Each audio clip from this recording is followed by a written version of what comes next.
ഈ തിരഞ്ഞെടുപ്പ് കാലത്ത് എല്ലാ ദിവസവും ഏതെങ്കിലുമൊക്കെ വാർത്തകളിൽ ഇടം പിടിച്ച് ലൈവായി മനുഷ്യ മനസ്സുകളിൽ തുടരാനുള്ള ഒരു വെപ്രാളത്തിൽ പരക്കം പായുകയാണ് നമ്മുടെ ഗോവിന്ദൻ മിയാസ്റ്റർ.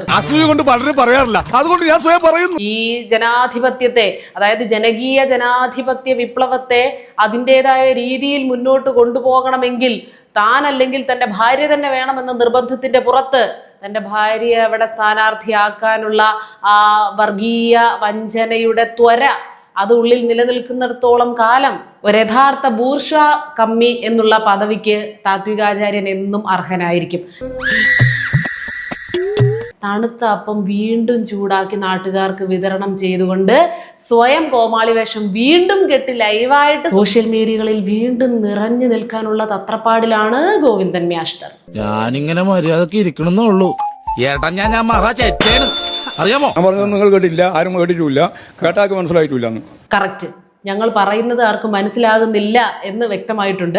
ഏതായാലും മണ്ടത്തരത്തിന്റെ കാര്യത്തിൽ ഞങ്ങൾ യാതൊരു വിധത്തിലുള്ള വിട്ടുവീഴ്ചയ്ക്കും തയ്യാറല്ല എന്ന് ഉറക്കെ പ്രഖ്യാപിച്ചുകൊണ്ട് തന്നെ തുടങ്ങട്ടെ.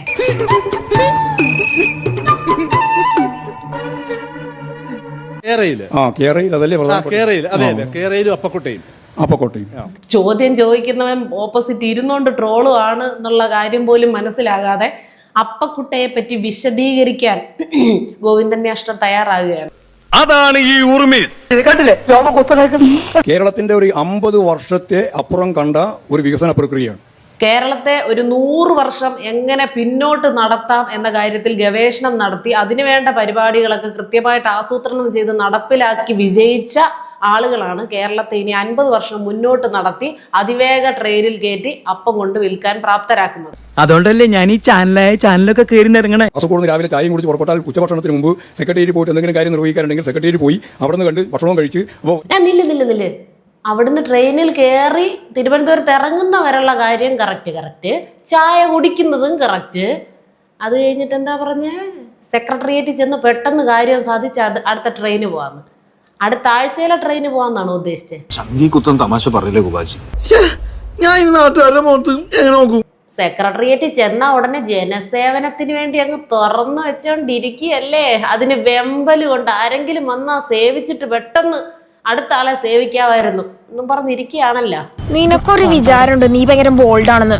ബോൾഡല്ല, ബോൾട്ടാണ്, ബോൾട്ട്. നടന്ന് പാരകണ്ട 5 സ്ലിപ്പർ തേഞ്ഞ 50,000 പേര് ഈ വീഡിയോ തന്നെ കാണാം. അയ്യോ, നിങ്ങൾക്ക് ഗതികേട് വന്നല്ലോ. 500 രൂപയോ 600 രൂപയൊക്കെ മിനിമം ആകും കേരളയിലിന്റെ ഒരു ടിക്കറ്റിന്. അതിവേഗ ട്രെയിൻ ആണല്ലോ, അതിൻ്റെതായിട്ടുള്ള ചെലവ് കാണുമല്ലോ. വന്ദേ ഭാരതം ഒക്കെ വെച്ച് തട്ടിച്ച് നോക്കുമ്പം അത്രയൊന്നും പോയില്ലെങ്കിലും ഇത്രയെങ്കിലും ആകും.